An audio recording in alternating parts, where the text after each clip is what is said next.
The World Cup champion will be crowned this week, and you can trade the tourney through the finals on Kalshi, America's #1 prediction market platform. Right now, Spain is trading at 58% to beat Argentina, meaning 100 trade pays out $166 if they win. On Kalshi, you're trading against other people in a live market. No house, no odds makers. For a limited time, download the Kalshi app and use code HOOPS to get $10 when you trade $10. KALSHI.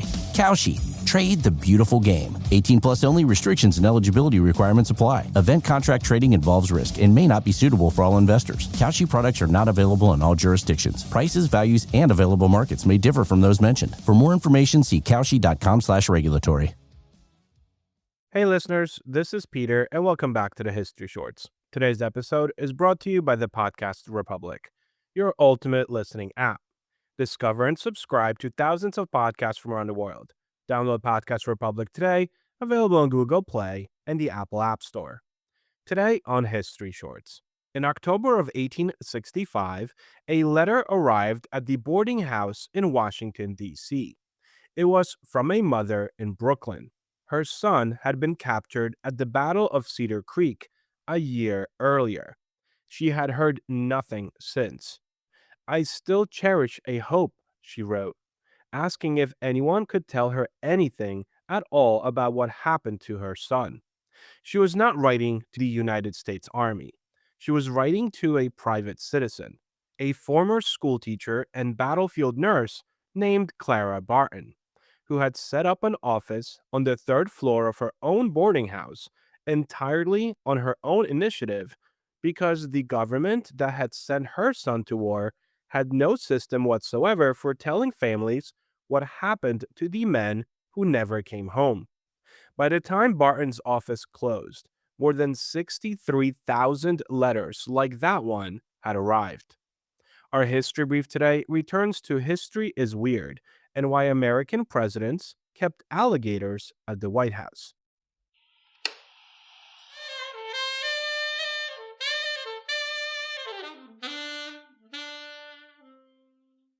A quick word from our sponsors. A burst pipe, a dead water heater, the AC calling it quits. Who do you call? HomeServe is an easy way to handle unexpected home repairs with plans covering stuff basic homeowners insurance usually won't. Instead of scrambling for a contractor, you make one call to get the repair process started. Join the millions of customers who trust HomeServe right now. Go to homeserve.com/podcast for 50% less your first year. That's homeserve.com/podcast. Savings compared to renewal price void in Florida. This day in history.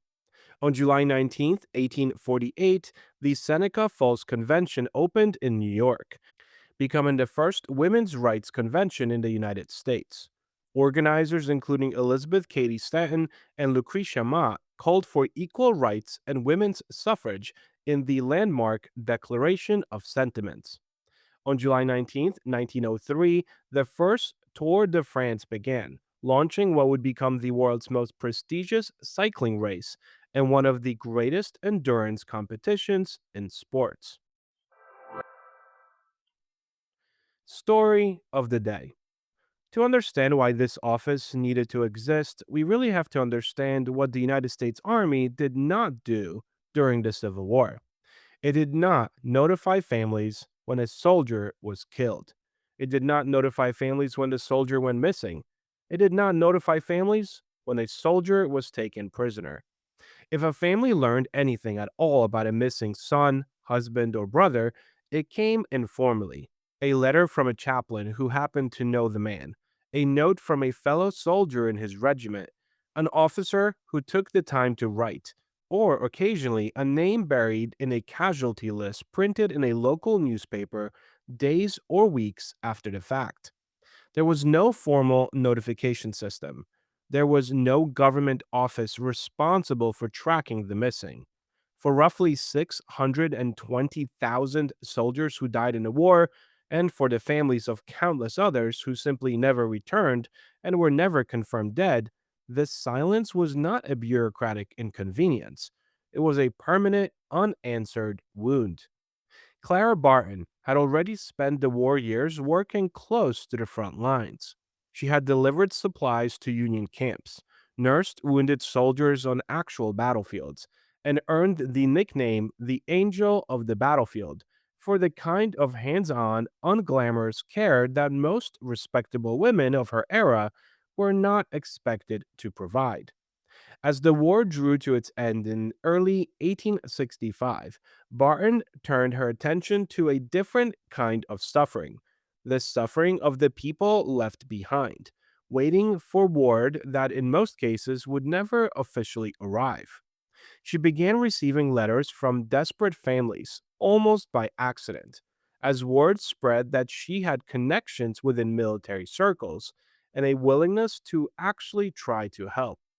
The volume overwhelmed her almost immediately.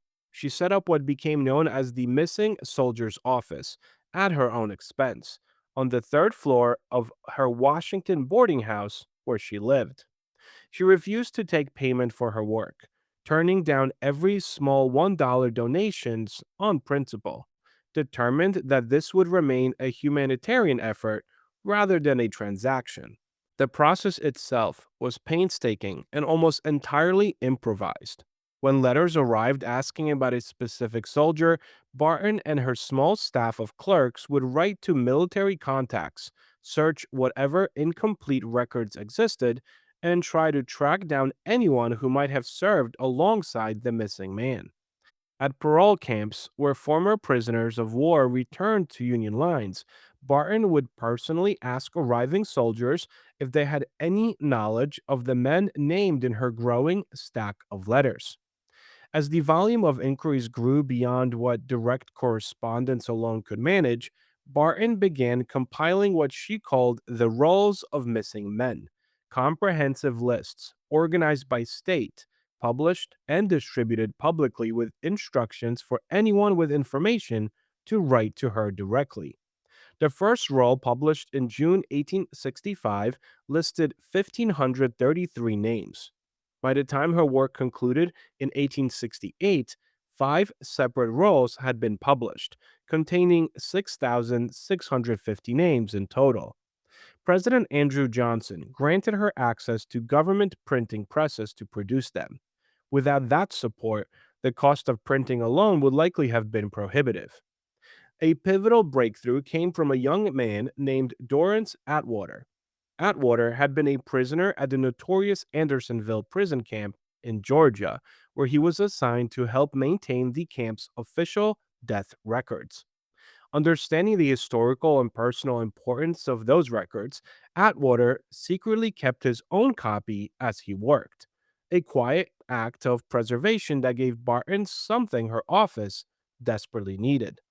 When Atwater contacted Barton after the war, she immediately recognized what his records represented.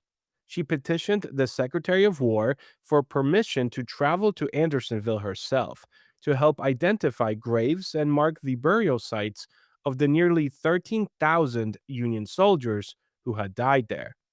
The expedition succeeded in identifying and marking the vast majority of those graves, turning what had been anonymous mass burial into something families could, at minimum, eventually visit and grieve at directly. The answers Barton's office provided were rarely happy ones. When a missing soldier could be located at all, the news was almost always confirmation of death. But even that grim certainty mattered enormously to the families who received it. A response found among Barton's papers, written to a Mrs. Paintar a full year after she first wrote asking about her husband, came from a soldier named W.H. McCowan, who described the chaotic retreat at Trevilian Station, Virginia, where Paintar was last seen, and gave his honest belief that the man had been killed rather than captured. It was devastating information. It was also, after a year of total silence, something the family could finally hold on to and begin to grieve properly, rather than remaining suspended indefinitely between hope and dread. By the time the missing soldier's office closed in 1868, Barton and her clerks had received more than 63,000 letters, written nearly 42,000 responses, and successfully identified the fate of approximately 22,000 men. What Clara Barton built in that third-floor room was, in every meaningful sense, a government function that the government itself had simply failed to create.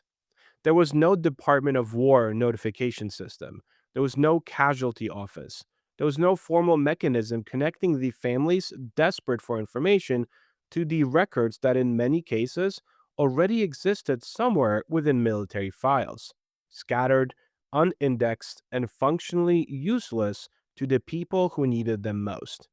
One woman, working from her own living quarters and at her own financial risk, built the bridge that connected those two things. She would go on years later to found the American Red Cross, an organization whose entire mission, in many ways, traces its conceptual roots directly back to the work she began answering desperate letters from at a Washington boarding house. The History Brief. The White House has been home to dogs, cats, horses, birds, goats, and even raccoons. But one of the strangest presidential pets? Alligators. Yep, actual alligators. The most famous story involves John Quincy Adams, America's sixth president. According to White House legend, the Marquis de Lafayette gave Adams an alligator as a gift after his famous return tour of the United States in the 1820s. And Adams supposedly kept it in a bathtub, not in some private zoo, not outside in a pond, in a White House bathroom.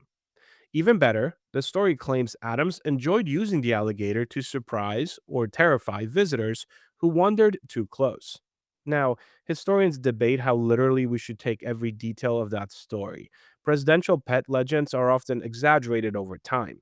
But the alligator became one of the most memorable examples of just how strange White House life could be before the modern presidency became so carefully managed. And Adams was not the only one. Decades later, Herbert Hoover's son reportedly kept two pet alligators at the White House. They were occasionally allowed to wander the grounds, which is almost impossible to imagine today. So, why were presidents keeping alligators? Well, part of the answer is that exotic animals were once common diplomatic gifts. Before modern animal welfare standards, foreign leaders and admirers sometimes sent unusual creatures as signs of respect or curiosity. Presidents received all kinds of animals: elephants, tigers, bears, birds, and reptiles.